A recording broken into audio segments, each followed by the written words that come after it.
Chase at the 40. Look at that move. Look at Chase go. Oh, my goodness. What a gear. He comes down to this in his car end zone. Intercepted. McPherson. And Cincinnati is heading to the Super Bowl. Boss here. Mixon's going to throw. Open man. Caught. Higgins. Touchdown. Drives. Touchdown. Joe Burrow has his first rushing touchdown of the season.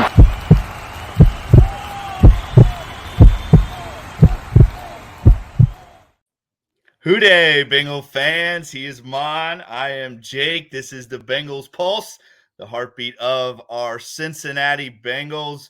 Maan, AFC North show today. We are going to be talking all about the AFC North and recapping this entire offseason from every other team in the AFC North. But before we do, I just really quick want to say it's Memorial Day and just give a big shout out to everybody who has made the ultimate sacrifice for all of us to have all of our freedoms. So thank you so much to everyone that has served this country and given us all the opportunities that we have. I don't think there is anything you can say more than today it's more about just having a Monday off of work. It's about everything that everyone has fought for this country. So thank you to all the veterans, everybody that is currently serving. We just appreciate it so much here on the Bengals Pulse, Maan. Absolutely. Perfectly said. I agree with you 100%. Happy Memorial Day. God bless all those soldiers and their families. Absolutely. I had two grandfathers fight. Both of them fought in 3 wars and both retired from the military, one the Air Force, the other the Marines. And it's very special in my family. But yes, absolutely. Just thank you to everybody. Maan, again, this show today is about the AFC North. Before we get into it, though, hey, listen, I got to give my Cincinnati Reds a big shout out, baby. Just swept the Chicago Cubs. They are in 3rd place, Maan. 3rd place right now, 4 games back out of 1st. The Cincinnati Reds, I talked about them a couple weeks ago. They're very scrappy, Maan. This team is so fun to watch. They got Milwaukee coming in town for 4 this week. Obviously, Milwaukee right now in 1st place. If everything works out, Maan, the Cincinnati Reds could be in 1st place in June. Who would have thought that? It's unbelievable. I've never given Dave Bell a big shout out, but what he's done with this team is very impressive. So big shout out to the Cincinnati Reds. Let's keep this thing going. It is exciting. They are bringing that excitement back to Great American Ballpark, and that's awesome. Yeah, very spunky team. They're fun to watch. They got a lot of young talent. Their rebuild is accelerated, and I tweeted something yesterday, 2026, the city of champions, Cincinnati Reds, Cincinnati Bengals. Hopefully that happens, but yeah, they're exciting and a fun team to watch. Hope they keep it up. Absolutely, absolutely. All right, let's get to some AFC North football talk, Maan. Real quick. Let's just recap last year. Bengals, obviously, AFC North division winners for the 2nd year in a row. They finished the season at 12-4. Obviously, 12-4 because of the Buffalo game not getting made up. So they only played 16 games. Everyone else played 17 games. The Baltimore Ravens finished 2nd, and they are the other team from the North that made the playoffs, obviously, because we knocked them out, beat them 2 weeks in a row. But the Ravens finished 10-7. The Pittsburgh Steelers finished 9-8, and the team from up north, the Factory of Sadness, the Cleveland Brownies finished 7-10, which 7-10 is a pretty good year for the Cleveland Browns. But what I find interesting, Mon, is this division is being called one of the toughest in the NFL, and I would have to agree. I think you would probably agree as well, especially this upcoming year. I think it's going to be very competitive. For those other three teams, for us, we're probably going to run away with it. But this past season, Mon, every team in this division finished 3-3 in the division, which I think that does say a lot about this division and how competitive it really is. It is hard, even when you're a great team like we are, it is very hard to win AFC North games, especially on the road. And again, just a very competitive division. No matter how good or bad all the teams are, when you play AFC North games, they're going to be tough. Yeah, I believe easily it's the toughest division in football. There's no negotiations there. Every team in that division has quality starters, quality players. The Browns, Ravens, and Steelers made a lot of moves in the offseason, not just the draft, but picking up key free agents to try to catch up to the Bengals. And it's going to be interesting to see if they make up any ground. We are back-to-back AFC North champions. No team has won the AFC North 3 years in a row. They are going to be gunning for us. We are the hunted. And we're going to have some tough games with them. Our first two games are against the Browns on the road and the Ravens at home. So starting off with two AFC North games, it's going to set the tone for the season for us. And listen, we're going to have to play. We're going to have to play some good football because these teams are going to be gunning for us, and we have to respect their talent because every team in this division has quality players. Yes, I would agree with that. I mean, obviously, me. I'm not going to ever agree with any of those teams being good. But I will say that there are some quality players on those rosters. There definitely is. And like you said, each team had a very interesting offseason. We're going to go team by team and see. But before we do, I just got to say real quick, and I don't want to get into all of this media stuff. You know how I feel about it. But, Mon, once again, the media clown show raises its ugly head again this week. Keyshawn Johnson does not belong on any type of media outlet. He is the biggest clown I have ever witnessed in my entire life. And we see, and again, I'm not going to even get into Herm Edwards yet, but Herm Edwards, Keyshawn Johnson, Herm Edwards wasn't even a good coach.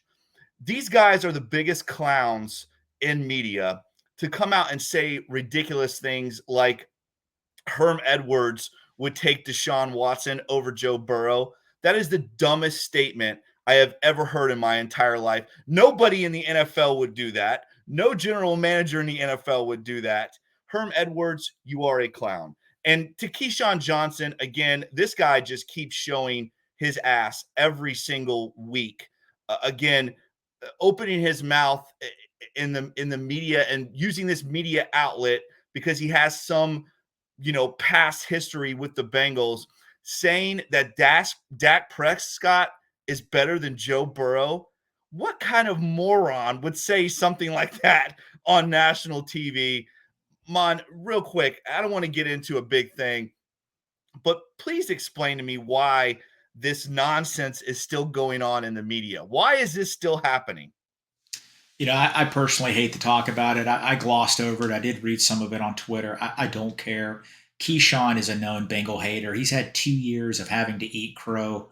Everything he says about the Bengals hasn't materialized. They've gone to a Super Bowl. They've gone to the AFC Championship 2 years in a row. So he's just going to keep on dying on that hill because he wants to eventually have one of his predictions come true where he can come back and say, I told you, I told you, I told you. Herm Edwards, I respect Herm Edwards. Let him say what he wants to say. This helps the Cincinnati Bengals. It's locker room material. We know it's not true. Let them say whatever they want to say. I think some of these guys like Herm Edwards and Keyshawn and some of the others, they're stuck in the 90s. They talk about the Bengals not having big enough towels for their players, the Bengals this, the Bengals that. Let them live in the past. And, we know how the Bengals are, the 2023 Zach Taylor Bengals. They're nothing like the teams of the past. And if those guys want to reference that directly, indirectly, let them. We know where the Bengals are headed, and we don't need those guys. We don't need them. And I'm with you. I've always had the utmost respect for Herm Edwards. I've never had respect for Keyshawn Johnson. I didn't like him as a player, and I think he's even worse in the media than he was a player. But Herm Edwards, I've always had respect for. I really have, and I think it's such a bad look for Coach Edwards to come out and say that statement is just, I don't know. I've lost a lot of respect for him, and I think it's just I think it's embarrassing for him, and I hate that because, like I said, being a coach myself, I've always had the utmost respect for Herm Edwards, but man, oh man, that's just a crazy statement. All right, let's get into the AFC North again. We're gonna start from the bottom and work our way up. And when we talk about the bottom of the AFC North, we always talk about one team on. That's right, the factory of sadness, the Cleveland Brownies. Let's talk about the Cleveland Browns and some of these moves. Like you said, we go on the road week 1 and play the Cleveland Browns. To me, it's going to be a bye week for the Bengals. Should be an easy win. Kevin Stefanski, still the head coach in Cleveland, and they have made some offseason moves, Mon. You tell me, what are some of the biggest offseason moves that you've seen the Cleveland Browns make this offseason? Well, they obviously struggled stopping the run last year. They picked up a big defensive tackle, Dalvin Tomlinson, to help them. He's going to be their DJ Reader kind of player. They picked up Juan Thornhill to play safety for him. They really struggled back there. They have some good corners, but their defense was ranked really low, 25th in the NFL. Obviously, we know who their stud is, Myles Garrett. They did draft another defensive tackle in the second round from Baylor, Siaki Ika, big guy, 350. Again, they really, really struggled stopping the run last year. Remember that game 1 where we got blown out by the Browns? We only ran the ball 10 times, which that was the biggest head scratcher. Right. I can't believe Zach Taylor and company didn't run the ball more because the Browns had given up 200 yards rushing the week before. It was just one of those odd situations. But Dawad Jones, the offensive tackle from Ohio State, was a big pickup. Their offensive line is very good. They have 2 All-Pros on the team, and Wyatt Teller and Joe Bitonio. They're really solid. Luke Whippler, they got the center from Ohio State, which was a good value pick. They got him in the 6th round. They got a pretty highly regarded draft. Defensive end Isaiah McGuire from Missouri is a really good player. They've retooled. Obviously, the key to their success is going to be that quarterback. Deshaun Watson went almost 2 years without playing football, and it showed last year. He really struggled. Is he going to get back to the level he was before? I mean, we could say what we want about him. Deshaun Watson was a very good player for a few years. Is he going to get back to that level? I don't know. He almost went 2 years without playing. That's the key to their success. We said this a few episodes ago. The success of Joe Burrow broke the Cleveland Browns because they went out and gave Deshaun Watson $250 million guaranteed because they knew if they didn't have a quarterback, they weren't going to compete against the Bengals. So it all hinges on them. Of course, the generational player, Garrett, their defensive end, stud, absolute stud. The cornerback, Ward from Ohio State's a good player. They have a lot of good talent. Chubb, the running back, is probably the best running back in football. You got Njoku, the tight end. They went out and obviously signed some good wide receivers also. They're trying to play catch up. They want to sort of emulate the Bengals, and it's going to be interesting. That first game, Jake, I know you think it's going to be a blowout. Week 1 in the NFL across the board, up and down, it's the most unpredictable week of the season because nobody really knows what's going to happen. Teams are jacked up. Everybody, even the teams that only won 2 games last year, are going to come out firing on all cylinders. It is not going to be an easy game. The Cincinnati Bengals need to be ready for that. Well, and I will agree with you there because obviously last year was a prime example of that. The Pittsburgh Steelers coming into Cincinnati, a game that the Bengals should have won by 30. They end up losing because they turned the ball over 5 or 6 times and gave up 5 or 6 sacks. I mean, it was just a disaster. But so yes, I will agree with you there. Let's look at some of their statistical stuff from last year. Obviously, Jacoby Brissett started the season. He was their leading passer. And again, I think a lot of people thought maybe that Jacoby Brissett shouldn't maybe have been pulled when he did get pulled, but he finished with 2,600 yards passing. Deshaun Watson, 1,100 yards passing. Obviously, Nick Chubb is their big offensive threat. 302 attempts, 1,500 yards, 12 touchdowns, a good season for him. And Amari Cooper being their leading receiver with 1,160 yards and 9 touchdowns. Like you said, this football team, I think more so on the defensive side, when you have a guy like Myles Garrett, he kind of changes the whole aspect of the game, right? He's a guy that is a difference maker, but on the defensive side of the ball. To me, he is their biggest threat and their best player. Obviously, when you play the Cleveland Browns, they do run the ball well, and they have for the last, I don't know, 3 or 4 years, especially. One of the reasons why the Bengals have really struggled against this football team in their last 6 or 7 games is really stopping the Cleveland Browns run. So I think that's going to be a big point of emphasis this year, is stopping the Cleveland Browns run. Make Deshaun Watson beat you. And I know a lot of people think Deshaun Watson is a one of those above average quarterbacks in the league. I don't see it. I don't see him being a guy who is that kind of a threat. So make him beat you. Make Deshaun Watson beat you. We saw how rusty he was last year. Again, I love, there's somebody put on Twitter, they showed some of the mini camp stuff, and he's throwing balls over receivers' heads, and so the rust is still there. And I think when you take 2 years off of playing at this high a level, it makes a huge difference. So for me, the Bengals have got to go out that week 1 game, and they have got to stop the run. If they stop the run, Maan, this game could be a blowout. Like I said, you do not want Nick Chubb running wild in your secondary, but let Deshaun Watson beat you, because again, I just don't see him being that kind of a threat. And again, defensively, when we talk about this football team, Grant Delpit had actually a pretty good year last year as well with Denzel Ward. Grant Delpit with 4 interceptions last year. So this team is a team that can make some noise in the rest of the division. Again, I don't see them as being a threat. Myles Garrett, obviously, like I said, was 16 sacks last year. But after Myles Garrett, there's not a lot of guys creating a lot of havoc back there. And, I'm seeing guys with 1 sack here, 1 sack there. But, not this team, this Cleveland Browns team, not getting a ton of pressure on opposing quarterbacks except for Myles Garrett. So my point is, take Myles Garrett out of the game. And I think Orlando Brown, I think the signing of Orlando Brown is geared towards Myles Garrett, because Myles Garrett has always given this football team trouble. So they bring in Orlando Brown, one of the best tackles in football, talking about our Bengals, I think, to stop Myles Garrett and a couple of those other elite pass rushers that we're going to see this year. Yeah, Myles Garrett has single-handedly destroyed the Bengal game plans in some of those games that we've played the last couple of years. He caused that big interception, the tip pass that was going to T. Higgins, and it was picked off. I mean, the Bengals were going to score on that drive last year.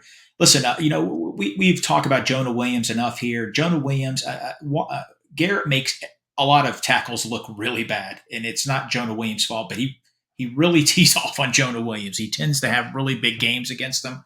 Yeah. And you're right, the Orlando Brown thing, maybe it was a reaction to some of that. He's going to come in. Is he going to beat Orlando Brown? Absolutely. He probably will, but I don't think it's going to be as glaring as it has been the last few years. I think Orlando Brown, obviously being a little bigger, maybe a little bit more athletic, I think he's going to match up better against Garrett. But the Browns really struggled stopping the run, and they really spent a lot of draft equity and a lot of free agent cash to try to shore that up. And one other person they picked up this offseason, wide receiver Elijah Moore. They expect big things from him. They're going to be a formidable team. They've always had a lot of talent. But, Jake, we talk about, special teams, defense, offense, and obviously we got to throw in intangibles. All right. And I think that's where the Bengals have always really succeeded. They have such a great locker room, great leaders. I think the Browns lack there. I think they really lack that intangibles. I think their locker room isn't that strong. I don't think they have the leaders that can take over that locker room. And I think you saw them implode a little bit last year. That's where the Bengals, I think, sort of are higher than all the other teams in the AFC North when it comes to that fourth category, the intangibles.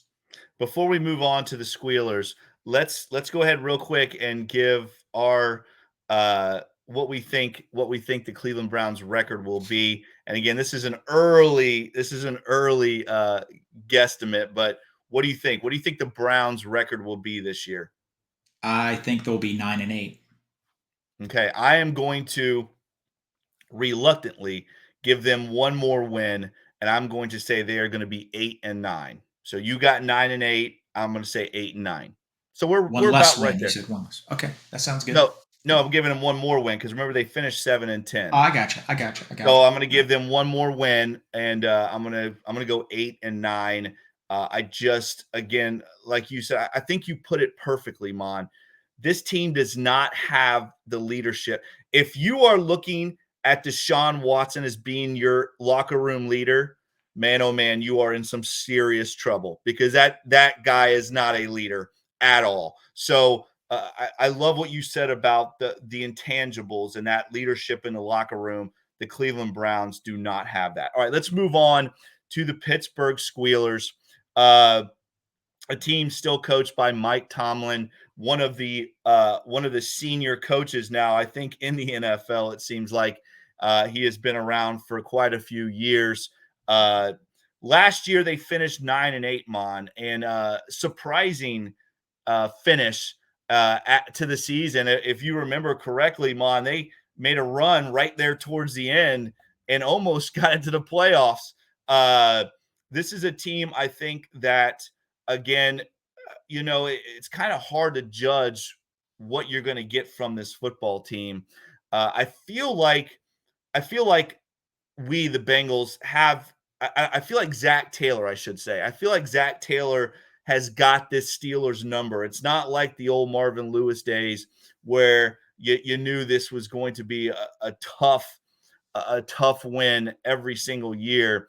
I just feel like Zach Taylor has got this team's number. But the Squealers go out and they make a couple moves, not a ton of moves. But what do you think about the Squealers offseason moves, Maan? You think it's something that is going to help that 9-8 record, or do you think they're just going to kind of plateau out where they are now? Yeah, Jake, it really pains me to say this, but I think the Pittsburgh Steelers are trending up big time. Their draft is widely considered one of the best in football. Picking up Broderick Jones, the offensive tackle from Georgia. The Steelers' downfall the last few years has been their offensive line. It's been really weak. Steeler football, smash mouth. Their offensive line was getting pushed around. They signed a lot of players last year. They signed some players this year. Broderick Jones, first-round pick from Georgia, really solid player. Joey Porter, obviously bloodlines. His dad played for the Steelers for a year. Big, tall cornerback from Penn State, second round. My favorite player in the draft one of my favorites was Keanu Benton, nose tackle, Wisconsin, sort of a Geno Atkins kind of player. Darnell Washington, somebody the Bengals really were interested in, tight end from Georgia. Nick Herbig, the defensive end from Wisconsin, he is a T.J. Watt clone. So he's going to come in. He's going to be productive for him. Corey Trice, another big cornerback from Purdue, had, I think, an injury, sort of dropped in the draft, really highly regarded player.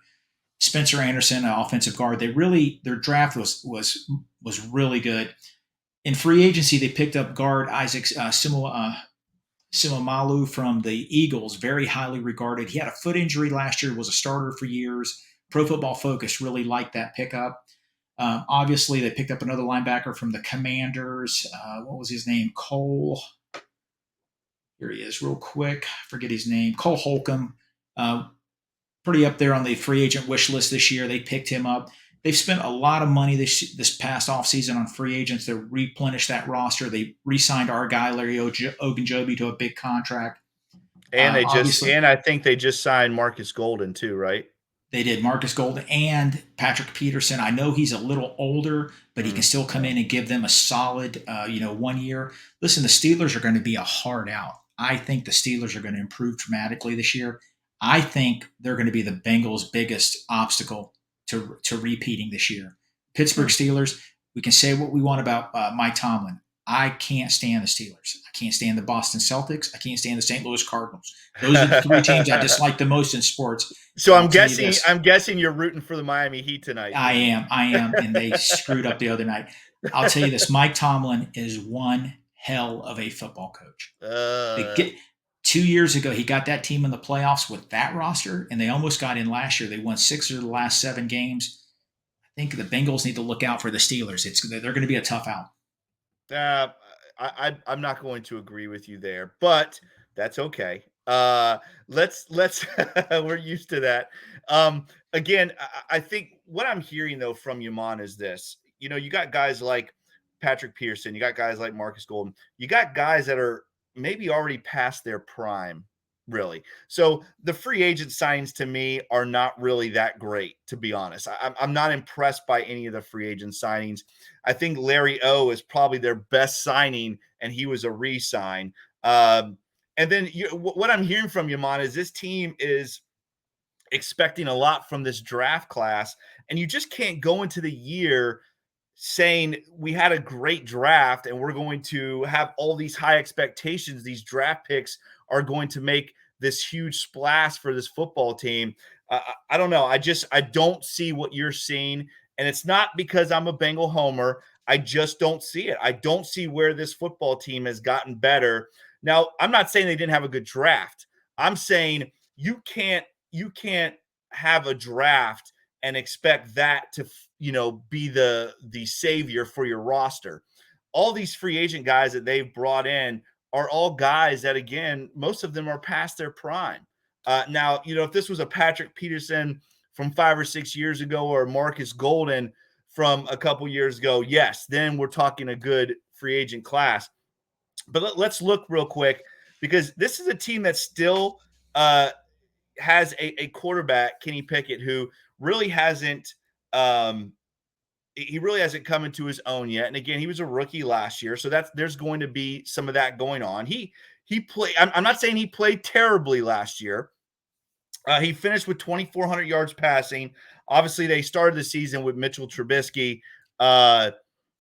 Najee Harris finished with just over 1,000 yards rushing, 7 touchdowns. Like you said, their run game has been pathetic.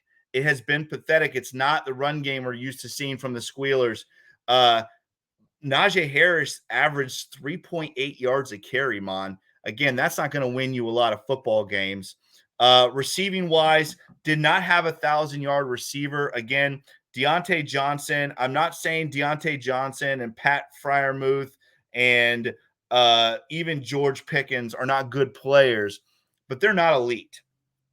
They're not even close to being elite. And this team, what I'm saying is this team has one elite player, and that is TJ Watt. That's it. That's it. End of sentence. It's the truth, Maan. It's the truth. Again, offensively, you can't tell me that this football team scares you in any way possible offensively. I'm saying offensively now. Defensively, that's a different story. Their defense is solid. Again, I know everybody has this crush on Minka Fitzpatrick. He was an All-Pro last year. He was an All-Pro. God, Maan, we know about the All-Pro thing. Let's not start throwing that out there. Jake, just revisit Week 1 last year. You can't. Don't write a check you can't cash. Don't write a check you can't cash.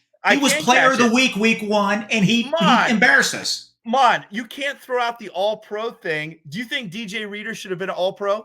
Of course he should have been. Okay, and he wasn't. So you can't call Jake, out the All-Pro if you sit here and say Minka Fitzpatrick is terrible, you lose all credibility. I'm lose it saying, all. I'm not saying he's terrible. I'm saying he's not elite, Maan. Don't mix my words up. I'm saying he's not elite. They have one elite player, TJ Watt. That is it. Minka Fitzpatrick is not elite. He's not. He's just not elite, Maan. And again, Jake, you are listen, you're the ultimate Bengal homer. But you are not being disrespectful to the Cincinnati Bengals if you talk good things about other teams. You have to acknowledge they're good Maan, players, and Maan. you refuse to. You absolutely refuse to. And it's just you feel like you're being disloyal. You're not being disloyal. Mika is a good player. I didn't say he wasn't a good player, Maan. I did not say he wasn't a good player. I said he's not elite. Listen to what I'm saying to you. This Steelers team has one elite player, TJ Watt. That is it. That is it. They have no elite players on offense. And again, if you think they do, you lose all credibility because they don't. They do not have an elite player on offense. They don't, Maan. And again, for us to sit here and say that the Pittsburgh Steelers have made this huge climb and is going to be this huge roadblock for the Cincinnati Bengals, if you think the Pittsburgh Steelers are going to be better than the Baltimore Ravens this year, that is insane talk, Maan. That is insane talk. They will be lucky to finish third in this division. They will be lucky to finish third. I got them in second place. I got them winning 11 games. They'll be 11-6. Second place. Oh, man. You talk about writing receipts that you can't cash or checks you can't cash, Maan. Woo, I'm taking that receipt down. There's no way. By all means, go for it. There's no way the Steelers team wins 11 games. You are crazy. All right. Again, like I said, about I want to be very clear about this team and defensively. Defensively, this team can give teams fits. It can. We saw that week one when, again, now I will say, I'm going to throw this out here. This Bengals team had other things going against it. You even talked about it, Maan. It was a first game this offensive line had played together. The Bengals had issues. You saw the next time that we played them what we did to them. So again, but I don't want to throw that out there that this defense is not good. I want to be very specific in saying that this Pittsburgh Steelers defense is a force to be reckoned with. And I think that is what you see along the board in the AFC North is these really tough defenses, right? I think offensively the Bengals are in another league compared to everyone else in this division, but defensively, that's where these teams can give the Bengals fits. And the Pittsburgh Steelers, Maan, are one of those teams that can give this Bengals team's fit. See, you're not letting me finish my thought. You think I'm just going to sit here and badmouth these teams? I don't. It always makes me nervous playing these AFC North defenses. The offenses do not scare me at all. They shouldn't scare anyone. But these defenses are tough. I'm going to say this one more time. TJ Watt, only elite player on the Pittsburgh Steelers. Say it one more time. Fair. I think they spent a lot of. I told you we talked about earlier. Their offensive line improved. They won 6 of the last 7 games. They beat the Ravens in Baltimore in prime time. They played really good football last year. Kenny Pickett that was a big win for the Bengals, by the way. It was. That was the only. Huge. I think that's the only time I've ever rooted for the Pittsburgh Steelers last year when they played Baltimore. Yeah, I think Kenny Pickett's going to be an Andy Dalton kind player, and that's not an insult. That's a compliment. I know you don't care much for Pickens. Pickens is going to be one hell of an NFL wide receiver. He's going to be unbelievable. They picked up Allen Robinson also. Freiermuth is a good tight end. They have weapons, and I think they've been hindered by that really poor offensive line, and they've spent a lot of money in draft capital improving that. Their running back really played well the last 7-8 games. That team scares me a little bit, and we'll agree to disagree. I think they're going to be the second best team in the North. Well, and you talk about George Pickens, and I don't completely disagree with you on the thought of George Pickens being a solid player. But again, just like typical Pittsburgh Steelers receivers, Antonio Brown, these receivers cannot get their heads out of their asses. And I agree. George Pickens is already trending in that direction of being a head case moron. And again, you saw the Pittsburgh Steelers got rid of Chase Claypool, another head case moron. And George Pickens is trending in that direction. He can't keep his mouth shut. He's like a young Antonio Brown. And as good as Antonio Brown was, he ended up being a cancer in that locker room. And I see George Pickens, if he does not mature very quickly, he is maturing. He is maturing. He is trending in that direction. I agree with you. Listen, we agree What? today. You agree? We agree. Well, Oh, yes. It's good TV, man. This is good TV. Hey, finish your thought though. What were you going to say about George Pickens? You agreed with me. I want to hear. No, I do agree with you. Listen, George Pickens, he reeks of talent. The guy is phenomenal. But he made comments last year as a rookie. Rookies aren't supposed to talk this way. Well, they need to do this on offense. They need to do that. I think Tomlin actually pretty much told him, I coached the team, not you. Yeah. And for a guy, if he's talking that way, he's rookie year, what's he going to do year 2, year 3, year 4? Yeah. Again, that intangible thing. I think the Steelers have pretty good intangibles. Their coach is pretty solid, but he does have a hard time dealing with the divas. Yeah. Antonio Brown, the running back. What was his name? Le'Veon Bell. Bell. What a clown. Listen, that team in their prime, they should have won another Super Bowl. Yes. But again, the clowns took over the locker room, but I think Tomlin is a good coach. Maybe he learned from that. I don't know. Hopefully he didn't. But I could see that materializing with Pickens, though. I agree with you 100% on that, Jake. I really do. Yeah, and I think too. Pickens just kind of he kind of seems like a guy when things are going bad, it's going to be bad, right? He's like one of those guys where maybe they lose a tough game or something. You could see him going into the locker room, blaming his teammates, blaming the coaches, and just making ignorant comments. Let me say one thing really quickly about Le'Veon Bell. Le'Veon, I'm going to give you some advice. I know you're watching the Bengals pulse, Le'Veon Bell. I'm going to give you some advice. Don't challenge Vontaze Burfict to a fight. You will get destroyed. Vontaze Burfict will destroy you, Le'Veon Bell. Do not, like Maan says, do not cash checks that you cannot cover, because my man Vontaze Burfict will destroy you, Le'Veon. You're crazy to even. Did you see that where he? I did. I loved how Vontaze came back. Let's do something for charity. Vontaze, listen, just forget those guys, man. I love Vontaze. I don't care what anybody says about Vontaze Burfict. He's one of my favorite Bengals of that era, and I know he had the one. We agree again. That's crazy. Listen, you and I were there for that game, and if Jeremy Hill, who, by the way, Jeremy Hill just retired, if Jeremy Hill does not fumble that ball, then Vontaze Burfict, the whole Vontaze Burfict thing, I don't think it ever materializes. Vontaze Burfict is the only reason. It wasn't A.J. McCarron. It wasn't A.J. Green. It wasn't all those. The only reason the Bengals were even in that game is because of Vontaze Burfict. He took over that second half, Maan. You and I witnessed it live. It was one of the best defensive performances I have seen in 30 years by a Bengals player. I agree. I'm gonna get off my. So let's talk about Maan. You got me fired up. You got me fired up. I love seeing fired up Maan. All right. Let's talk about the Ravens. Although I don't like fired up Maan for the Pittsburgh Steelers. That's kind of weird, but I do love fired up Maan. I can't stand that team. Okay, here we go. The Baltimore Ravens, the team that, obviously so much happened last year with this Ravens Bengals team. The coin flip, all the stuff that happened at the end of the season.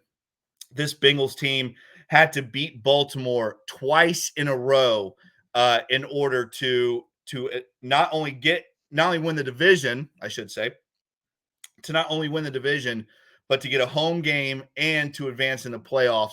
The Bengals had to beat this team twice. I don't care if both games were in Cincinnati. It is hard to beat the same team 2 weeks in a row. We saw the Bengals years and years ago. I don't know if you remember this, but years and years ago, the Bengals had to play, I believe it was the Jets, right? 2 weeks in a row.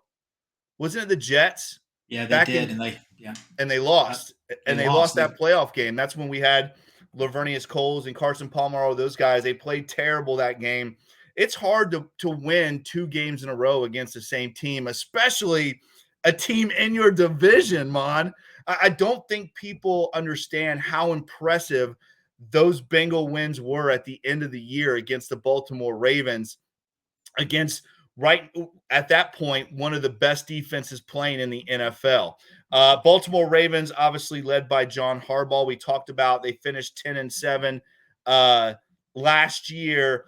Maan, this Ravens team, obviously, they go out and, despite everything that was going on in the locker room, they end up re-signing their quarterback.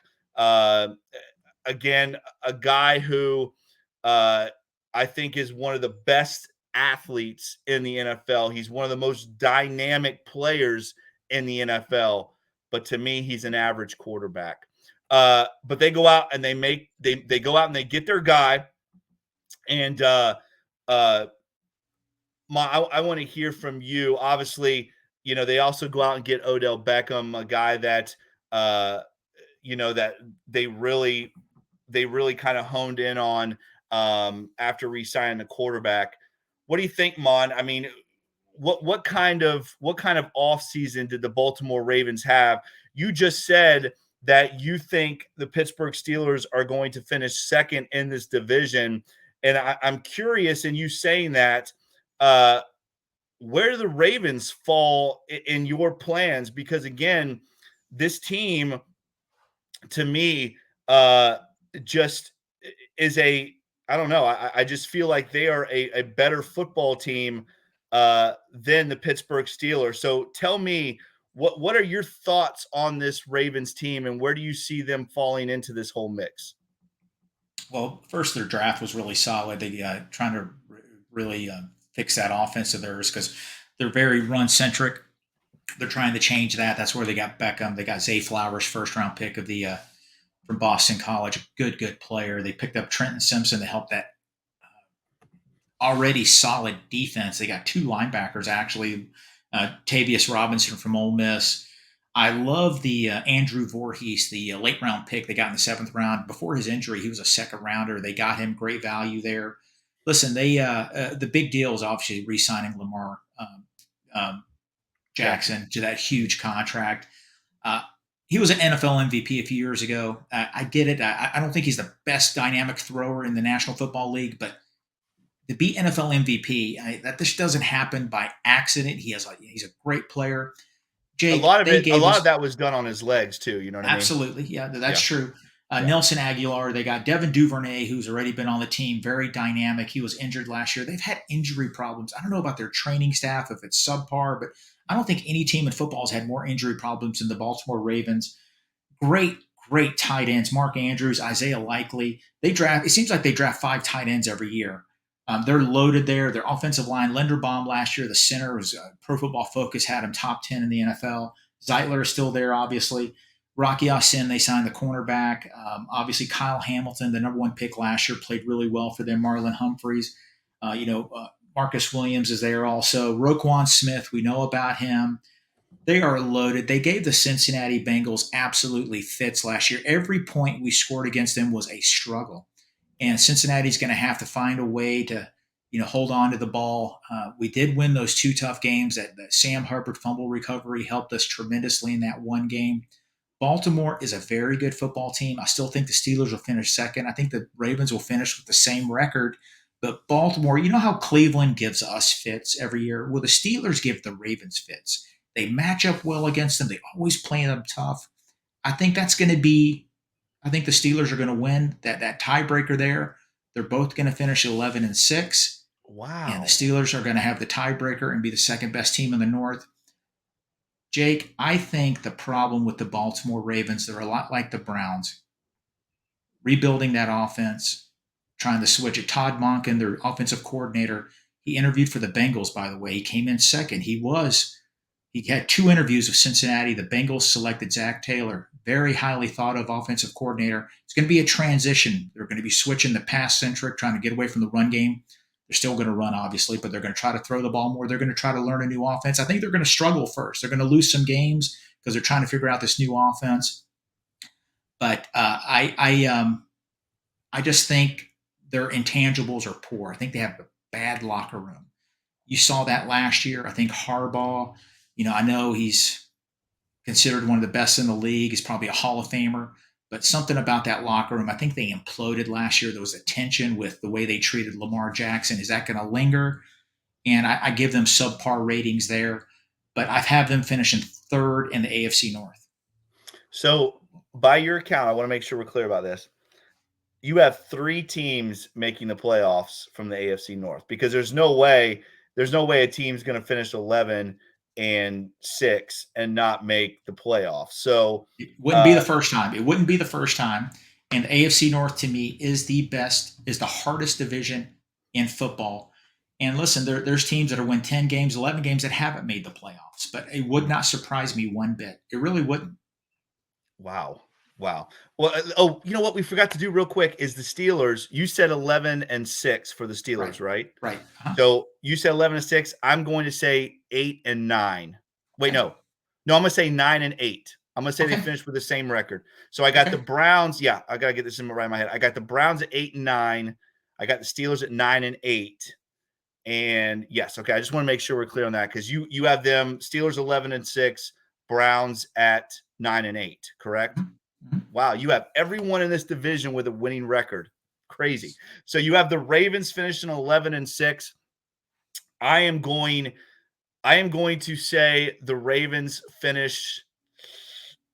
I'm going to go 11-6 too. I think the Ravens finished 11-6. I think the Ravens are the second best team in this division, and I don't even think it's that close as far as them and the Steelers and the Browns.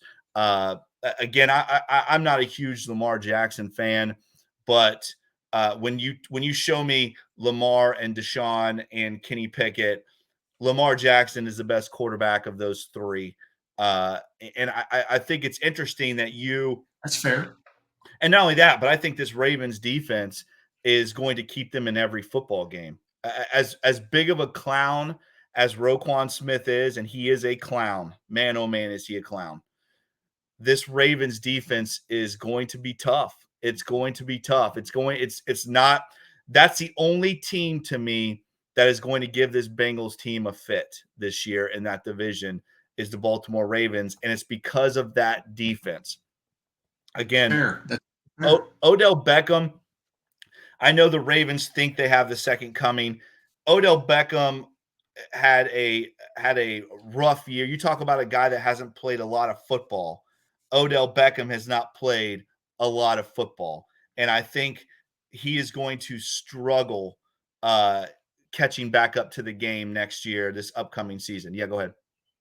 No, playing them week 2, trying to figure out that new offense, that helps the Cincinnati Bengals. I Yeah, could see absolutely. our defense getting a couple interceptions there, maybe, and I think that helps us because come week 7, 8, 9, 10, they're going to get a little more comfortable in it, and I think they'll be a little bit more formidable. But listen, 11-6, that's what I think. Give or take, but that's what I'm going to stick with right now. I think every team in the North is going to be hard to handle. I really do. I think other teams are going to find out, man, the AFC North, that's a ass kicking division. Yeah, And and I I think don't teams are disagree going to with see you. that. I don't disagree with you. I back to this Baltimore Ravens team real quick. I think too the one thing you see with this Ravens team is you don't see their quarterbacks beating us through the air. It's always on the ground, right? That first Ravens game that we lost, remember, we lost that on a Lamar Jackson run, right? The that playoff game, we almost cost us that big run by Huntley that Jesse Bates chased down, pushed him out of bounds at 1. Obviously, the next play is the Sam Hubbard touchdown, but great hustle play by Huge. Jesse Bates, right? But again, that was a 20 or 30-yard run, if I remember. This Bengals team has got to find a way to keep these Ravens passers in the pocket because that's where they struggle. Lamar Jackson struggles in the pocket. Huntley struggles in the pocket. These guys can't make plays with their arms in the pocket. Now, when they're outside the pocket, totally different story. They can make plays with their arms. They can make plays with their legs, but they're not quarterbacks that are going to beat you inside of that pocket when it's collapsing around them. So the Bengals have got to do a better job of that. And I think you see, Mom, where the Bengals really, when they're really successful against the Ravens, it's when they have that game plan of putting, an Akeem Davis Gaither spying the quarterback, right? You remember they did that with Lamar Jackson 2 years ago, and it worked successfully. This team has got to find a way to game plan. I guess what I'm saying is game plan better against this Ravens offense. Yeah, you're right. Go back to that week, the game one against the Ravens on, I think it was a Sunday Night Football Yes. in Baltimore. We left 10, 14 points on the field. And honestly, if the Bengals didn't have their little Philly special debacle and another series, they missed some points there. They should have won by 10 points. It was a crazy game. That was just a really odd game. Yeah. And then, of course, the Bengals took off after that. Everything started to materialize for them. But Jake, it's going to be a really exciting. It's going to be really exciting this year. And I think where the Bengals have excelled the last 2 years. The AFC North has always been really tough, smash mouth football. And when they get into the playoffs, they beat the Titans. They literally, I mean, they're battle tested. So when they get to the playoffs, it seemed like it was a little easy for them. Because they're playing some of the best teams in football. And I think we're going to see that this year. I saw a stat the other day. AFC North is ranked in top division in the NFL. And I agree. I agree 100%. And, we may go 3-3 again this year. We may be 4-2, but guess what? I think I wouldn't be surprised if every team in the North is 3-3. I'm serious. They're going to beat each other up. Each other up. Well, that's what you saw last year. Yeah, that's what you saw last year. It's exactly what you saw last year. And I would agree. I think this is the best division in football. And I think that's what makes it so impressive what the Bengals have done these last 2 years, winning the North 2 years in a row, winning the best division in football 2 years in a row. Again, I understand the AFC East is getting better, but the Bills have had a patty cake division for the last 2 or 3 years. The Chiefs, again, we see a couple of those teams maybe trending. The Chargers, you never know what you're going to get. But the Chiefs play in a division, again, it's a patty cake division. So I think when you look at those top 3 teams in the AFC, the Bengals, the Chiefs, and the Bills, by far the Bengals have a much tougher division. We're not even going to talk about the AFC South because that whole division is a joke. But you talk about those 3 divisions, and the AFC North by far is the better of the 3, and it's not even close, Maan. We agree again. You see that? We agree again. Okay. It's crazy. It's great. A fired up Maan. Maan, I need you to bring this energy every single episode of the Bengals Pulse. I love it. I love you, Jake. I love you. Hey, listen, I think you're getting back in your groove now, right? You're back to work. You got to, you know what I mean? You're really focused now. The intensity is there. Maybe the drugs have kind of wore off a little bit. I'm just seeing a fresh Maan. I'm loving it. The elbow's getting a little better. All right, that's good. That's good. All right, guys, that is another edition of the Bengals Pulse. Once again, guys, thank you for checking us out this week. Make sure you check us out on all the podcast platforms, Apple, Stitcher, Spotify. If you like this podcast, make sure you like, share, and subscribe to this podcast. And as always, give Maan and I that 5-star review. We would very much appreciate that. As always, follow us on Twitter at Bengals_Pulse9. The same on Instagram without the @ Bengals_Pulse9. Make sure you follow Maan and I on our Twitter handles. Maan the Fireman Maan, and at Coach Jake Owens 9. Make sure you follow us there. And as always, guys, make sure you check out all the awesome podcasts right here on the Wincinnati Podcast Network. He is Maan. I am Jake. This is the Bengals Pulse. Hoo day, Bengal fans. We will see you next week.